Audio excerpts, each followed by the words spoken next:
اعوذ باللہ من الشیطان الرجیم بسم اللہ الرحمن الرحیم۔ اس سے پچھلی ویڈیو میں ہم نے یہ بات بیان کی تھی کہ وہ کون کون سی چیزیں کہ جن پر انسان عمل کر کے بواسیر کی بیماری سے محفوظ ہو سکتا ہے۔ آج انشاءاللہ کچھ ایسی چیزیں بیان کریں گے جو کہ بواسیر کے خون کو روکنے میں انسان کے لیے مفید فائدہ ثابت ہوں گی۔ سب سے پہلی چیز ہے ٹھنڈے پانی سے استبراء کرنا۔ اس کے متعلق امام صادق علیہ السلام ارشاد فرماتے ہیں کہ ٹھنڈے پانی کا استعمال کرنا بواسیر کو روکتا ہے۔ مراد یہ کہ جو بواسیر کا خون ہے اس خون کو روکنے میں ٹھنڈا پانی فائدہ دیتا ہے۔ البتہ یہاں پہ ٹھنڈے پانی سے ہماری مراد یہ کہ ایسا پانی کہ جس کو آگ نے، حرارت نے یا سورج وغیرہ نے اس کو گرم نہ کیا ہو، یعنی ایسا پانی کہ جو زمین سے قدرتی طور پہ نکل رہا وہ بھی اس میں شامل ہے، تازہ پانی جسے ہم کہتے ہیں۔ اگر اس کے علاوہ آپ نے پانی لیا ہے اور اس پانی کے اندر برف وغیرہ شامل کر کے اس کو ٹھنڈا کیا ہے تو وہ بھی اس میں شامل ہے۔ بہرحال اس میں حرارت نہ ہو، وہ آگ پہ گرم نہ کیا گیا ہو، سورج کی روشنی سے گرم نہ ہو، اس کے علاوہ باقی جتنے پانی ہوں گے وہ سارے کے سارے ٹھنڈے پانی میں شامل ہو جائیں گے۔ دوسری چیز ہے چاولوں کا استعمال کرنا۔ اس کے متعلق زرارہ کہتے ہیں کہ ایک دن میں نے دیکھا کہ امام موسیٰ کاظم علیہ السلام کو جب وہ بچپن کی حالت میں، طفولت کے عالم تھے، تو ان کی جو دائیہ تھی وہ ان کو چاول کھلا رہی تھی اور ساتھ میں ان کو اس پر زور زبردستی کر رہی تھی اور ذرا برابر بھی نرمی نہیں دکھا رہی تھی۔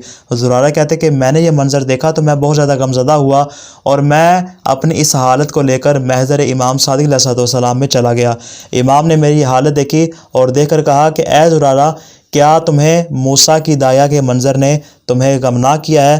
تو میں نے کہا میں آپ پر قربان جاؤں یا اپنا رسول اللہ، جی ہاں بالکل اس حالت نے مجھے غمناک کر دیا ہے کہ آخر اس قدر کیوں زبردستی کی جا رہی تھی اور ان کو چاول کیوں اس انداز سے کھلائے جا رہے تھے۔ تو امام نے ارشاد فرمایا کہ اس لیے کہ چاول ایسی غذا ہے کہ جس کو میں تمام غذاؤں میں سے بہترین غذا سمجھتا ہوں، اور یہ وہی غذا ہے کہ جس وجہ سے انسان کا معدہ بھی وسیع ہوتا ہے اور اس کی آنتیں بھی وسیع ہوتی ہیں۔ اور پھر آپ نے ارشاد فرمایا کہ یہ ایسی چیز ہے جو انسان کی بواسیر کو دور کرتا ہے، اور میں اہل عراق پر فخر کرتا ہوں۔ اور فخر کرنے کی وجہ امام نے کیا بیان فرمائی؟ کہا میں دو وجوہات کی بنا پر اہل عراق پر فخر کرتا ہوں، اس لیے کہ ان کی غذا کھجور اور چاولوں پر مشتمل ہے، اور یہ دونوں ایسی چیزیں ہیں کہ جو انسان کی آنتوں کو کھولتی ہے اور اس کی بواسیر کو دور کرتی ہے۔ پس معلوم ہوا کہ یہاں پہ جو بواسیر کی بنیادی وجہ امام نے بیان فرمائی وہ یہ تھی کہ اگر انسان کی آنتوں میں رکاوٹ آ جائے، یعنی ہمیں بواسیر کے علاج سے پہلے اس بات کی تشخیص کرنی ہوگی کہ بواسیر کی علت کیا ہے، اس کا سبب کیا ہے۔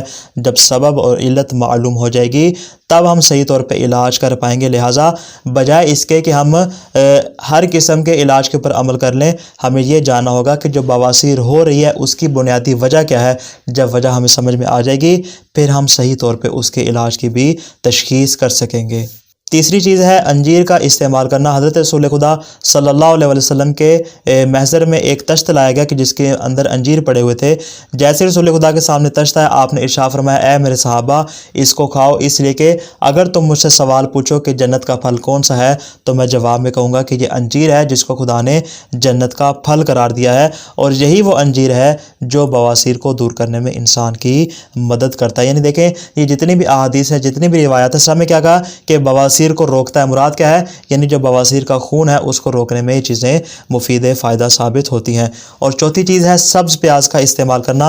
امام صادق علیہ السلام سے جب اس کے متعلق پوچھا گیا تو آپ نے ارشاد فرمایا کہ اسے کھاؤ، کیونکہ اس میں اللہ نے 4 طرح کی خصوصیات رکھی ہیں کہ جس میں ایک خصوصیت یہ ہے کہ یہ بواسیر کو دور کرتا ہے۔ اور پانچویں چیز ہے وہ کھجور استعمال کرنا کہ جس کو پانی میں ملایا گیا ہو اور اس کو اس طرح اچھی طرح سے ملایا گیا ہو کہ وہ بالکل محلول ہو کے اس کے اندر ختم ہو چکی ہو، یعنی پانی کے اندر اس کو اس طرح سے ملایا گیا ہو۔ ایک شخص امام صادق علیہ السلام کے محضر میں آیا اور کہنے لگا کہ مولا مجھے بواسیر کی بیماری ہے اور میں نبیذ پینے پر مجبور ہوں۔ تو امام نے غصے کے عالم میں سے دیکھا اور کہا تمہیں کیا ہو گیا ہے؟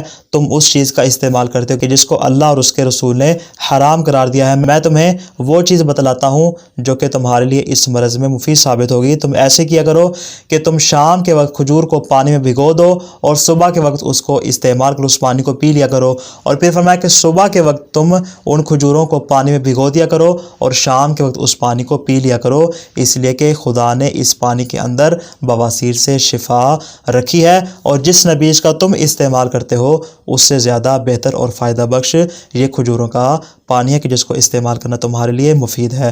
دعائے خالق دو عالم سے کہ وہ ہمیں ہر قسم کی بیماری سے محفوظ فرمائے۔ السلام علیکم ورحمۃ اللہ وبرکاتہ۔